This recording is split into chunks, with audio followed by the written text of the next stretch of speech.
Students welcome to this lecture. इस lecture में हम डिस्कस करेंगे पोस्ट ऑफिस बॉक्स के वर्किंग को।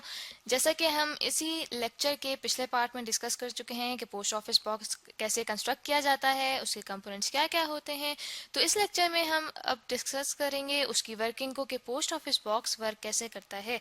तो उसकी जो डायग्राम डिस्कस की थी उसे दोबारा देखते हैं। यहाँ पे आपके सामने मैं उसे दोबारा पेस्ट करती हूँ कि ये हमारे पास सेटअप था पोस्ट ऑफिस बॉक्स का। तो स्टूडेंट्स अब इस तरह करते हैं कि अब इसकी जो वर्किंग है कि हम इसमें से अननोन रेजिस्टेंस कैसे फाइंड आउट करते हैं वो हम स्टेप बाय स्टेप अब डिस्कस करेंगे। ठीक है, अब सबसे पहले इसका फर्स्ट स्टेप क्या आता है। ठीक है, कि जो हमारे पास ए बी और बी सी दो आर्म्स थी, ठीक है, रेशो आर्म्स थी, उसमें हमने कहा था कि कोई भी रेजिस्टेंस जब हम वैल्यू की लेते हैं तो ए बी आर्म में वो कहलाएगी पी और बी सी आर्म में जो हमारे पास रेजिस्टेंस होगी वो कहलाएगी क्यू। ठीक है, अब हम देखते हैं कि जब हम रखते हैं पी और क्यू को इक्वल्स टू जीरो, ठीक है, इन दोनों को इक्वल टू जीरो करते हैं, ठीक है, तो हमारे पास क्या होता है कि हम देखते हैं कि पहले हम K1 को इंसर्ट करते हैं, ठीक है, K1, और फिर K2 को इंसर्ट करते हैं। तो फिर हम देखते हैं कि डिफ्लेक्शन जो है हमारे पास गैल्वेनोमीटर में कहाँ पे आ रही है, ठीक है, वो किस साइड पे आ रही है, किस डायरेक्शन में आ रही है। ठीक है, फिर उसके बाद हम क्या करते हैं, उसके बाद जो हमारे पास रेजिस्टेंसेज हैं P और Q, ठीक है, इन्हें हम इनफाइनाइट बना देते हैं। ठीक है, कि हमारे पास इनफाइनाइट रेजिस्टेंस हो जाए इस सर्किट में, तो तब हम देखते हैं कि तब हमारे पास डिफ्लेक्शन क्या हो रही है। अब ये जो हमारे पास दो डिफ्लेक्शंस आई हैं, ठीक है, ये हमारे पास ऑपोजिट आनी चाहिए। ठीक है, अगर ऑपोजिट नहीं आएंगी इसका मतलब है कि हमारे सर्किट में कोई मिस्टेक हुई है बनाते हुए हमसे। तो अगर ये ठीक है हमारे पास सर्किट, तो तब हमारे पास ये जो दोनों डिफ्लेक्शंस आएंगी ये ऑपोजिट डायरेक्शन में आनी चाहिए। ठीक है, ये तो हमारे पास सर्किट को चेक कर लिया हमने। अब इस तरह करते हैं कि अब सेकंड स्टेप पे आते हैं। तो यहाँ पे हम इसी डायग्राम को दोबारा देखते हैं। ठीक है, तो यहाँ पे अब सबसे पहले अब सेकंड स्टेप हमारे पास क्या आ जाएगा कि जब हम P और Q को, ठीक है, 10 ओम बना दें। ठीक है, यानी कि हम 10 ओम की यहाँ से रेजिस्टेंस जब निकालेंगे P और Q की जगह, तो हमारे पास P और Q की वैल्यू जो है वो 10 ओम आ जाए। ठीक है, अब क्या करेंगे कि देखें हमारे पास रेजिस्टेंस आर्म थी A से D तक, जिसमें हमारे पास 1 से 5000 तक की रेजिस्टेंस थी। ठीक है, अब हमारे पास फॉर एग्जांपल जो गैल्वेनोमीटर है, ठीक है, उसमें हमारे पास डिफ्लेक्शन आ रही है कोई भी। ठीक है, अब जैसे जैसे हम जो रेजिस्टेंसेज हैं वो निकालते जाएंगे ए से डी तक, ठीक है, पहले 1 निकाली, फॉर एग्जांपल 2 निकाली, फिर 3 निकाली, निकालते निकालते अगर फॉर एग्जांपल ये हमारे पास गैल्वेनोमीटर है, ठीक है, और इसकी नीडल हमारे पास लेफ्ट साइड पे आ रही है, ठीक है, लेकिन अगर फॉर एग्जांपल मैं 3 ओम तक पहुंची हूँ, ठीक है, और 3 के बाद 4 ओम पे जब आती हूँ तो एकदम से इसकी डायरेक्शन जो है रिवर्स होती है, वो दूसरी डायरेक्शन में चली जाती है इसकी नीडल।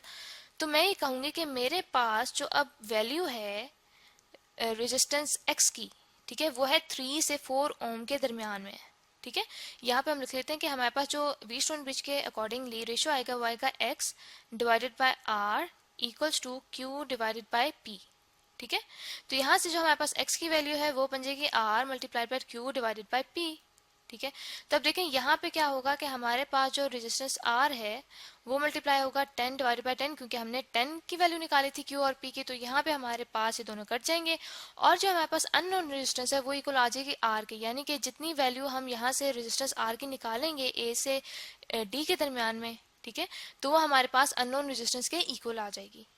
तो देखें अगर फॉर एग्जांपल मिसाल के तौर पे कि 3 ओम पे जो हमारे पास डिफ्लेक्शन थी वो लेफ्ट हैंड साइड पे आ रही थी, ठीक है, और 4 ओम के लिए एकदम से डायरेक्शन चेंज हुई नीडल की और हमारे पास जो डिफ्लेक्शन है वो राइट हैंड साइड की तरफ होगी, तो इसका मतलब है कि जो हमारे पास एक्स है वो 3 ओम से 4 ओम के दरमियान में है। ठीक है, तो ये हमारे पास एक स्टेप हो गया जो कि हमने अभी प्रोसेस स्टार्ट किया है रेजिस्टेंस फाइंड आउट करने का पोस्ट ऑफिस बॉक्स के थ्रू। तो स्टूडेंट्स इस तरह कहते हैं। अब थर्ड स्टेप पे आते हैं। ठीक है, तो थर्ड स्टेप में हम दोबारा इसी डायग्राम को यहाँ पे इंसर्ट करते हैं कि थर्ड स्टेप में अब हम क्या करेंगे कि अब हम वैल्यूज चेंज करेंगे पी और क्यू की।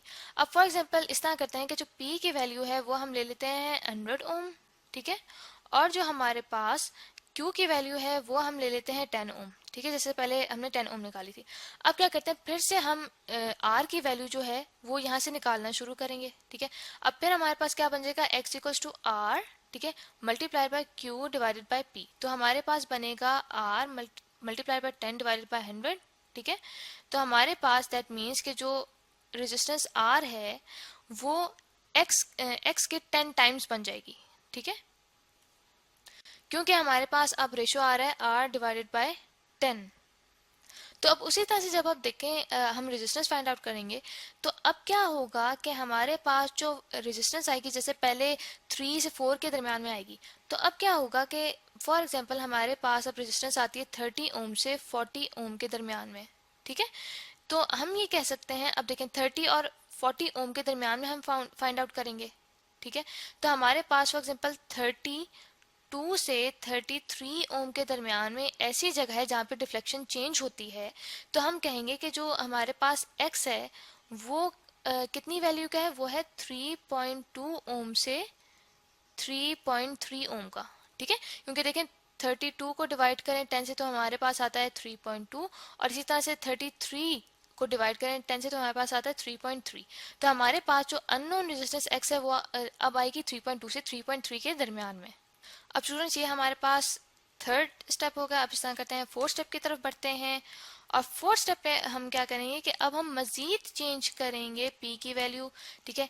p की वैल्यू आप कर लेते हैं 1000 ओम, ठीक है, 1000 ओम कर ली, और जो हमारे पास Q की वैल्यू है वो हम उसी तरह से 10 ओम रखते हैं, ठीक है। तो अब हमारे पास अननोन रेजिस्टेंस X की वैल्यू बनेगी R multiplied by Q divided by P, तो ये हमारे पास बन जाएगा R multiplied by 10 divided bye 1000 ओम, ठीक है। तो ये हमारे पास जो x है, x की वैल्यू हमारे पास अब बन जाएगी r डिवाइडेड बाय 100, ठीक है। यानी कि अब r जो है वो 100 टाइम्स x के इक्वल हो जाएगा। तो मिसाल के तौर पे अब जब हम वही डिफ्लेक्शन देखते हैं तो हमारे पास फॉर एग्जांपल अगर 320, ठीक है, 320 ओम से 330 ओम के दरमियान में वैल्यू आती है, ठीक है। क्योंकि देखिए पहले हमने देखा था कि हमारे पास डिफ्लेक्शन आ रही थी 32 से 33 ओम के दरमियान, ठीक है।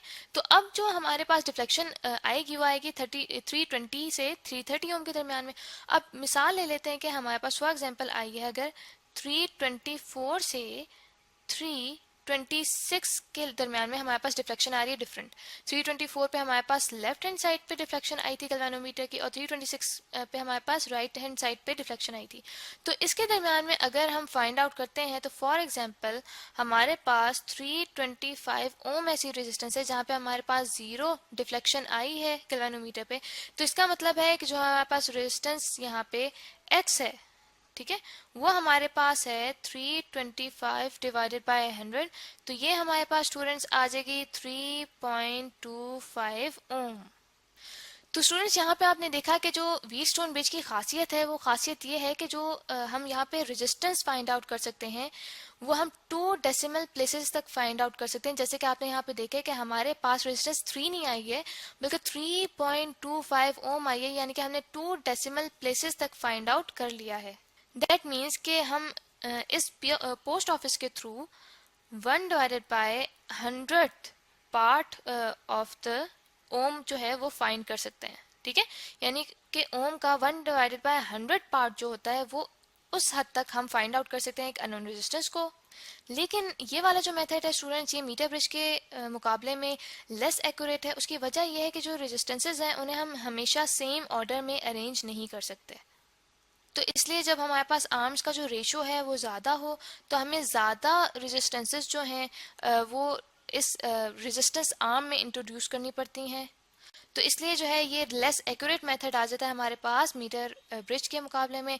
तो आई होप स्टूडेंट्स कि आपको लेक्चर अच्छे से समझ आ गया होगा कि कैसे जो पोस्ट ऑफिस बॉक्स है वो वर्क करता है और उसकी वर्किंग के थ्रू हम अननोन रेजिस्टेंस को फाइंड आउट करते हैं।